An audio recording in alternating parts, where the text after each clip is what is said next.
नमस्कार दोस्तों, एक बार फिर स्वागत है आपका मेरी कहानियों में। आइए सुनते हैं इस कहानी को। हेलो सुमित जी, आपके पापा काफ़ी दिनों से बीमार हैं। आपको पहले भी बताया था पर आप आए नहीं। पर अब उनकी हालत ज़्यादा ही खराब है। बस वंश को बुलाने को कह रहे हैं और घर वापसी के लिए भी बोल रहे हैं। लगता नहीं अब वह ज़्यादा दिनों तक जीवित रहेंगे। वह शायद अपनी अंतिम सांस अपने ही घर में लेना चाहते हैं। सेवालय वृद्धाश्रम से उस नर्स ने फ़ोन करके सुमित से कहा, सुमित ठीक है, मैं आज ही आता हूँ। उसके बाद सुमित अपनी पत्नी कामिनी से कहता है, सोचा था पापा को ओल्ड एज होम भेजकर चैन से रहूँगा, पर पापा को तो वहाँ जाकर भी चैन नहीं है। अब उन्हें घर वापस आना है। उनकी रट लगाए हुए बैठे हैं, जिससे वहाँ के लोगों को लग रहा है वह अपनी आखिरी सांस ले रहे हैं और यहीं आकर दम तोड़ेंगे। कामिनी, हाँ अब उन्हें समझ तो आ गया होगा ना कि मिन्नतें करके वह यहाँ नहीं आ सकते, तो अब यही नाटक कर रहे हैं। आप सुनिए, कोई ज़रूरत नहीं है वहाँ जाने की। इतनी जल्दी उन्हें कुछ नहीं होने वाला। सुमित, पर ना गया तो ओल्ड एज होम वाले फ़ोन कर करके परेशान कर देंगे। कामिनी, ठीक है ऐसा करती हूँ, मैं चली जाती हूँ। आपसे जिद भी करने लगेंगे पर मुझसे हिम्मत नहीं होगी। मैं बहला फुसलाकर उन्हें वहीं रहने पर मजबूर कर दूंगी। सुमित, ठीक, पर तुम चली जाना। हाँ, वंश को भी साथ ले जाना, उसे भी देखना चाह रहे हैं। अगले दिन कामिनी वृद्धाश्रम पहुंची और अपने ससुर जी राधे श्याम जी के पास जाती है। कामिनी देखती है राधे श्याम जी एक बिस्तर पर पड़े एक टक कहीं देखे जा रहे हैं। उन्होंने बिस्तर भी गीला कर रखा है और उनके कमरे में भी बदबू आ रही है। कामिनी ने कहा, छी छी, कितनी गंदगी फैली रखी है। अच्छा हुआ जो यहाँ है, नहीं तो अभी मेरे घर की ऐसी दुर्दशा होती। नन्हा वंश दौड़ कर अपने दादाजी के पास जाने ही वाला था कि तभी कामिनी ने उसे रोक कर कहा, रुक जाओ वंश, देख नहीं रहे दादू कितने गंदे हैं। सुसु भी कर रखी है उन्होंने ऊपर से, ये बदबू। चलो यहाँ से, वरना तुम्हें इन्फेक्शन हो जाएगा। वंश, पर मम्मी मैं भी तो बिस्तर पर सुसु कर देता हूँ, उससे आपने तो कभी ऐसा नहीं कहा।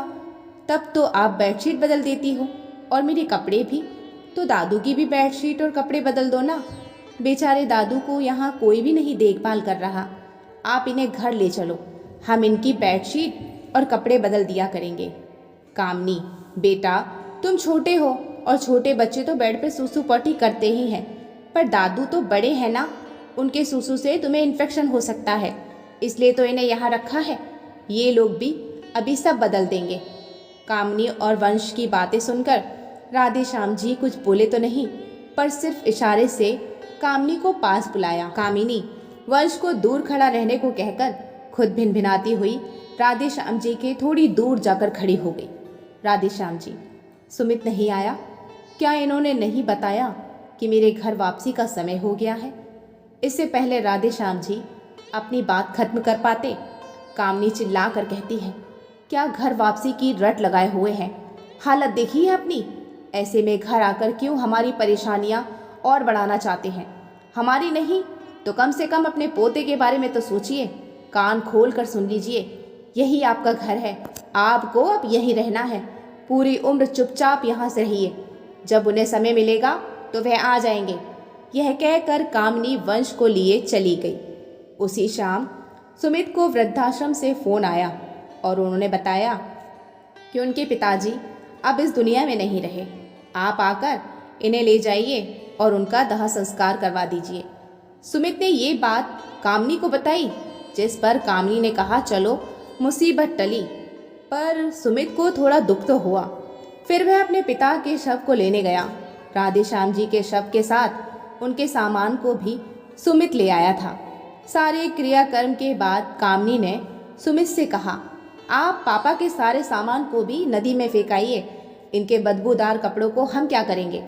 उसके बाद उनके बक्से को लेकर सुमित फेंकने चला गया। बक्सा फेंकते वक्त बक्सा खुल गया और उसमें से एक छोटी सी डायरी बाहर आ गई। सुमित ने वह डायरी उठाई और पढ़ने लगा, जिसको देखकर वह तुरंत समझ गया ये उसके पापा की ही लिखावट है। उसमें लिखा था, मुझे यहाँ रहते वक्त काफ़ी साल बीत गए हैं, पर मेरे बेटे को कभी मेरी याद नहीं आई। बचपन में तो एक पल भी मेरे बिना नहीं रह पाता था।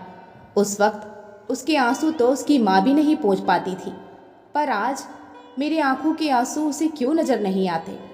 इच्छा तो थी जिस घर में उसका बचपन और मेरी जवानी गुजरी वहीं पर अपनी आखिरी सांस लूं, पर अब उस घर की वापसी की कोई गुंजाइश नहीं, क्योंकि असली घर वापसी का बुलावा आ गया है।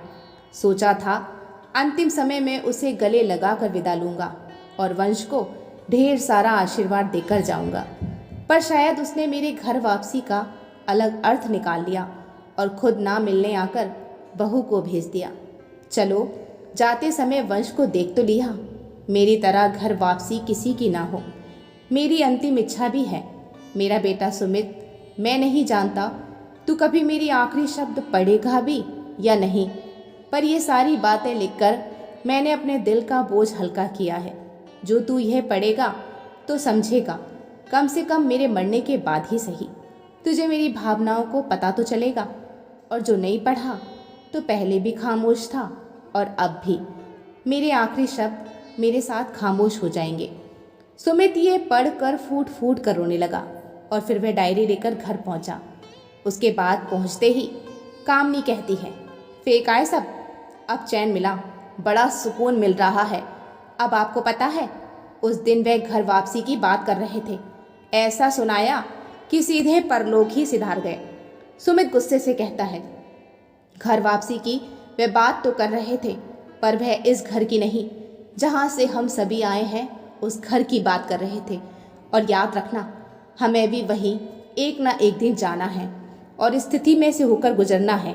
जैसे हमने किया है वैसा ही होगा हमारे साथ भी।